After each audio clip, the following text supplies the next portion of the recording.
गांव का नाम था भूलगर, जहां सूरज ढलने के बाद लोग दरवाजे बंद कर लेते थे और कोई बाहर निकलने की हिम्मत नहीं करता था। इसके पीछे था भूलगर हवेली, जो एक पुरानी और डरावनी जगह मानी जाती थी। वह हवेली सालों से खंडहर बनी हुई थी, मगर उसके अंदर अजीबोगरीब आवाजें सुनने की बात पूरे गांव में मशहूर थी। भूलगर के लोग कहते थे कि उस हवेली में रुक्मिणी नाम की एक महिला का भूत रहता है। रुक्मिणी की कहानी सुनने वाले बताते थे कि उसकी शादी गांव के साहूकार से हुई थी। साहूकार के लालच और अत्याचार के कारण रुक्मिणी ने अपने जीवन का अंत कर लिया था, पर उसकी आत्मा साहूकार को सजा देने के लिए उस हवेली में ही फंस गई। सालों बाद गांव के युवा विजय ने साहस दिखाने का निर्णय लिया। उसने ठान लिया कि वह भूलगर हवेली में जाएगा और रहस्य सुलझाएगा। विजय रात को जब हवेली पहुंचा तो वह देखता है कि वहां हर चीज धूल और जाले से ढकी हुई है। वह हवेली के अंदर बढ़ता गया और महसूस करने लगा कि कमरे का तापमान अचानक ठंडा होता जा रहा है। जैसे ही वह एक पुराने दर्पण के पास पहुंचा, उसने देखा कि दर्पण में उसकी परछाई के साथ दूसरी आकृति भी दिखाई दे रही थी।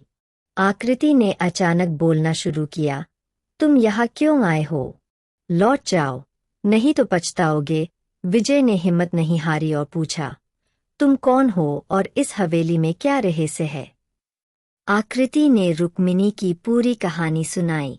उसकी आवाज में दर्द और गुस्सा साफ झलक रहा था। रुक्मिणी ने विजय से कहा कि उसकी आत्मा तभी मुक्त होगी जब कोई उसकी हवेली में छुपी सारी संपत्ति गांव वालों में बांट देगा। विजय ने उसकी बात मान ली और दिन के उजाले में गांव वालों के साथ मिलकर हवेली की खोजबीन की। संपत्ति मिलने के बाद जब उसे गांव में बांटा गया, तब रुक्मिणी की आत्मा शांत हुई और हवेली को हमेशा के लिए छोड़ दिया। भूलगर हवेली अब डरावनी नहीं रही, बल्कि यह गांव के लोगों के लिए एक नई शुरुआत बन गई। भूलगर हवेली के रहस्य को सुलझाने के बाद गांव के लोग विजय के साहस की तारीफ करते नहीं थकते थे। लेकिन हवेली से रुक्मिणी की आत्मा जाने के बाद भी अजीब घटनाएं होना बंद नहीं हुई थीं।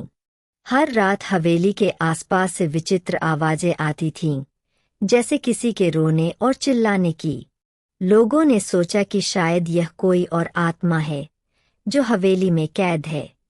एक रात विजय फिर से उस हवेली में जाने का फैसला करता है। इस बार उसने अपने साथ गांव के कुछ साहसी युवकों को भी लिया ताकि वह अकेला न पड़े। हवेली के अंदर जाकर उन्होंने देखा कि एक पुराने कमरे का दरवाजा अपने आप खुल रहा था। जब वे उस कमरे में गए तो वहां एक पुरानी किताब मिली। किताब के पन्ने खून से सने हुए थे और उसमें लिखा था, सच को जानने की कोशिश मत करो, यह तुम्हें खत्म कर देगा। विजय और उसके साथी घबरा गए, लेकिन उन्होंने हिम्मत करके किताब पढ़नी शुरू की। किताब में हवेली के पहले मालिक की कहानी थी, जिसने काले जादू का प्रयोग करके अपार संपत्ति हासिल की थी। उसके लालच और पाप ने उसकी आत्मा को कभी शांति नहीं मिलने दी। यह आत्मा अब हवेली में भटक रही थी और जिसने भी इस रहस्य को जानने की कोशिश की, उसे भारी कीमत चुकानी पड़ी। जैसे ही उन्होंने किताब पूरी पढ़ी, हवेली की दीवारें हिलने लगीं और हवा की तेज गूंज सुनाई देने लगी। अचानक से कमरे में एक छाया प्रकट हुई, हवेली के पहले मालिक की आत्मा। वह गुस्से में बोली, तुमने मेरी कहानी जानने की हिम्मत कैसे की? अब यहाँ से कोई भी जीवित वापस नहीं जाएगा। विजय और उसके साथियों ने अपनी पूरी ताकत लगाई और वहां से भागने की कोशिश की, लेकिन रास्ते में उन्हें महसूस हुआ कि हवेली की संरचना बदल गई थी। दरवाजे गायब हो चुके थे और हर रास्ता बंद हो चुका था।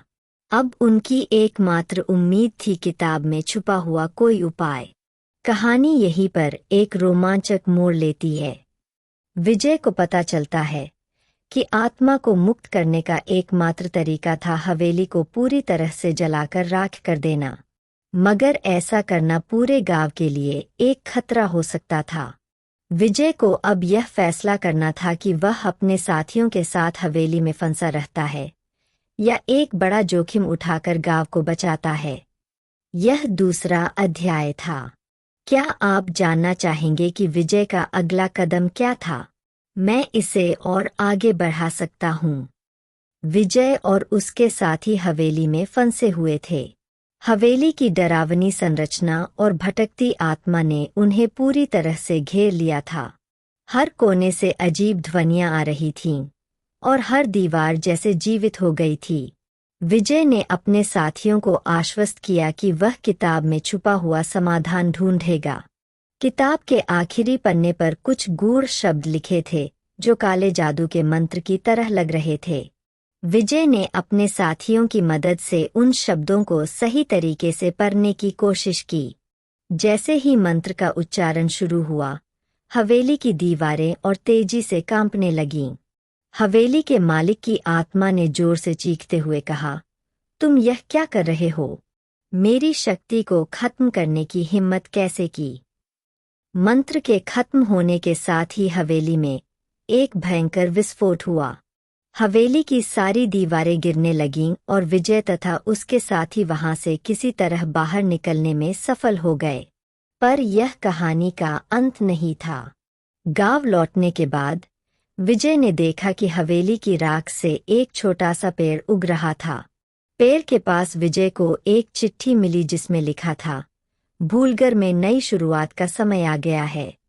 पर याद रखना, हर अंधेरे का अंत एक नई चुनौती लाता है। गांव वाले उस पेड़ को एक शुभ संकेत मानने लगे। भूलगर में विकास और समृद्धि की लहर आई, मगर विजय को हमेशा यह एहसास रहता था कि अंधेरे की शक्ति पूरी तरह खत्म नहीं हुई थी। कहीं न कहीं वह शक्ति फिर से वापस आने का इंतजार कर रही थी।